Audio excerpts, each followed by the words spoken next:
안녕하세요, 미니파파입니다.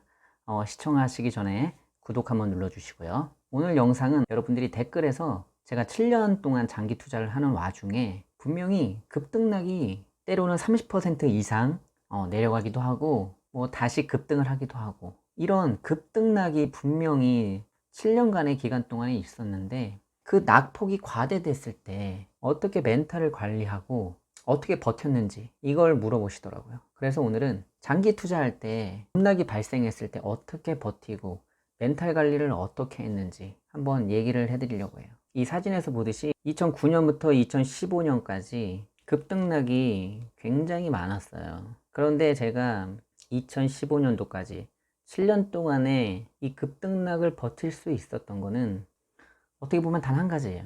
제가 그 회사에 대해서 믿음이 분명히 있었고 이 회사는 제 믿음이 흔들리지 않도록 계속해서 성장하고 있다는 걸 저한테 보여줬기 때문에 스트레스를 받지만 버틸 수 있는 원동력은 분명 실적에서 나오는 믿음이에요. 그렇다고 해서 그 믿음 하나로 멘탈을 관리한다기보다는 아무래도 비중 조절을 같이 함으로써 어느 정도 스트레스를 조금 덜 받는 이런 상황을 제 스스로가 만들어야 되는 것도 하나의 방법이라고 생각해요. 무작정 기다림만으로 멘탈을 관리한다는 거는 어떻게 보면 그렇게 쉽지가 않아요.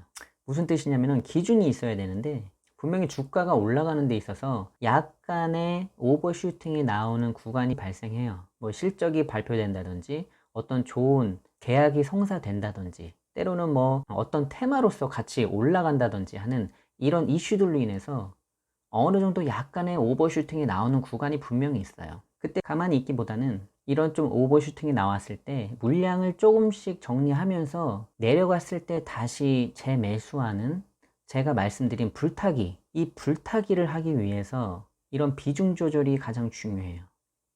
이런 비중 조절을 함에 있어서 멘탈 관리가 되는 것이고 스트레스를 아무래도 좀 덜 받는 어떤 이런 상황들을 스스로가 만들어 가는 거죠. 그러면서 수치적으로 나타나는 마이너스보다는 어떻게 보면은 좀 상쇄할 수 있는 이런 포지션들을 가지면서 그런 낙폭이 있을 때 어떤 견뎌내는 이런 힘이 생기는 것 같아요. 그리고 그런 낙폭이 있을 때마다 항상 저는 재무제표를 다시 보는 습관이 있어요. 그래서 재무제표를 다시 처음부터 끝까지 훑어봄으로써 이 기업에 대해서 다시 믿음을 가지고 버티는 이런 습관이 있는 것 같아요. 이런 습관을 가짐으로써 계속 장기간의 레이스를 이어나갈 수 있는 힘이 되지 않았나 저는 이렇게 생각합니다. 여러분들이 물타기라는 걸 많이 해봤을지 모르겠지만 이 물타기보다 중요한 게 불타기거든요. 사실 불타기를 하면 여러분들이 눈에 보이는 수치들은 다 떨어질 수밖에 없어요. 예를 들어서 수익률이 떨어지게 되고요, 평단가가 올라가게 되고, 여러분들이 이것만 봐도 뭔가 좀 손해보는 듯한 느낌을 받으실 수 있어요. 하지만 주식 수가 올라가고 전체적으로 총 수익이 올라가기 때문에 여러분들이 거기에 초점을 맞춰야지, 뭐 수익률이 떨어지고 평단가가 올라가고 여기에 겁먹을 필요가 절대 없는 것인데, 눈에 보이는 것들이 여러분들의 마음을 자꾸 흔들리게 하는, 여러분들이 한 종목을 사놓고서 계속 올라갈 때까지 어느 시점까지 계속 갖고 있는 것보다는 비중 조절하는 게 수익 극대화를 하기 위해서 가장 중요한 핵심 포인트예요. 그래서 제가 아까 말씀드렸다시피 주가가 어느 시기에 분명히 오버슈팅하는 구간이 나옵니다. 그게 50%가 될지 70%가 될지 100%가 될지 그때 상황마다 최고점에서 당연히 팔 수는 없죠. 최고점이 어딘지는 모르니까. 하지만 어느 정도 고점을 찍고 뭔가 수강 상태가 되거나 고점을 찍고 조금 내려오는 구간이 있다고 생각하면 바로 비중 조절을 하고 좀 기다렸다가 다시 재매수하는 이런 비중 조절이 분명히 필요해요. 그래서 어떻게 보면 경험적인 거고 감인 것인데, 그 감이라는 것도 다 경험에서 나오는 거기 때문에 여러분들이 경험이 많이 필요해요. 사실은 이게 초보자들이 뭐 쉽게 제가 말씀드린다고 해서 될 문제는 아니고, 항상 경험을 통해서 감을 익혀가는 게 가장 중요해요. 주식은 그 감이라는 게 어떻게 보면 되게 뜬구름 잡는 얘기일지 모르겠지만, 이 경험을 통해서 이 감을 얻는다는 것은 주식에서 굉장히 중요하거든요. 그래서 여러분들이 이 감을 얻기 위해서 어떻게 해야 되냐, 제가 항상 말씀드리는 것처럼 단타 매매하면 안 돼요. 이 물타기라는 것은 사실 평단가는 내려갈 수 있어요. 수익률도 수치적으로 손해가 덜 본 것처럼 느끼실 수 있지만 어차피 총 마이너스는 변하지 않고, 만약에 이때 더 주가가 내려갔을 때는 정말 더 큰 손실을 얻을 수 있는 굉장히 무서운 거거든요. 사실 물타기라는 것이. 그래서 사실 단타 매매에서 물타기라는 것은 굉장히 위험한 거고 차라리 손절을 하는 게 나아요. 단타 매매에서는.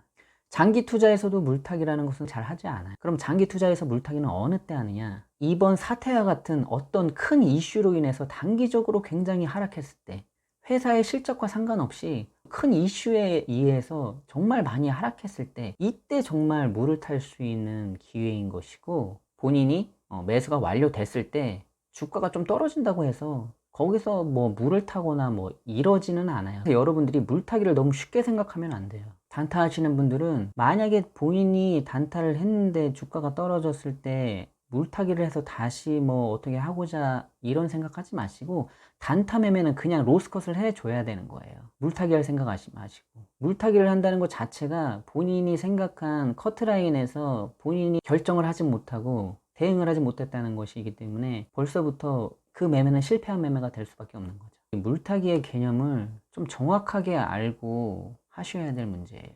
그리고 만약에 단타 매매를 했는데 회사와 관계없는 어떤 이슈 때문에 큰 하락을 했을 때는, 그때는 그래요. 물타기 할 수 있어요. 할 수 있는데 거기서 자신의 가격까지 올라왔을 때 비슷한 가격에 빨리 매도를 하고 우선은 나오는 생각을 갖고 있어야지, 자신의 가격까지 올라왔다고 해서 거기서 더 수익을 내겠다는 생각을 가지시면 안 돼요. 보통 이런 생각으로 본인 가격까지 분명히 왔음에도 불구하고 여기서 매도하지 못하고 욕심을 부렸을 때 다시 내려가는 경우가 굉장히 많습니다. 여러분 분명히 경험하셨을 거예요. 여러분들이 생각지 못한 악재로 내려가고 평단가를 낮춰서 다시 올라왔을 때 더 이상 욕심 부리지 말고 바로 거기서 나오셔야 돼요. 이게 머릿속에 항상 있으셔야 돼요. 여기서 욕심 부리시면 안 돼요. 여기까지 올라왔는데 어떻게 이거를 그냥 팔 수 있냐? 이런 생각하시면 나중에 후회하십니다. 한 번 정도 이런 경험은 분명히 많이 하셨을 거예요. 여러분들이 단타 매매를 주로 하기 때문에 이런 물타기가 몇 번 반복되면 여러분의 계좌 깡통 차는 거는 순식간이에요.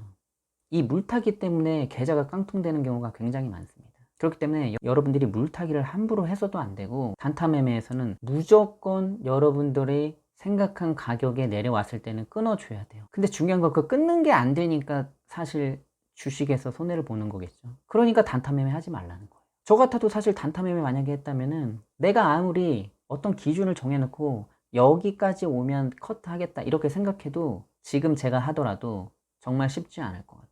그만큼 단타 매매는 이 감정을 컨트롤하는 데 있어서 인간이기 때문에 조절하는 데 분명 한계가 있습니다. 여러분들이 이 물타기를 굉장히 쉽게 생각하시는데, 이 물타기를 했다는 것 자체가 여러분들이 실패한 매매라고 우선은 생각을 하시고, 정말 마이너스가 많이 나서 어쩔 수 없이 물타기를 하게 될 경우가 생긴다면 꼭 자신의 가격에 비슷하게 왔을 때 더 욕심 부리지 마시고 빨리 훌훌 털고 나가시는 이런 생각을 가지시고, 여러분들도 한번 불타기 해보셔야죠. 맨날 물타기만 하지 마시고 이제는 정말 가치 성장주에 투자하시면서 불타기 한번 해보시는 여러분이 되셨으면 좋겠습니다.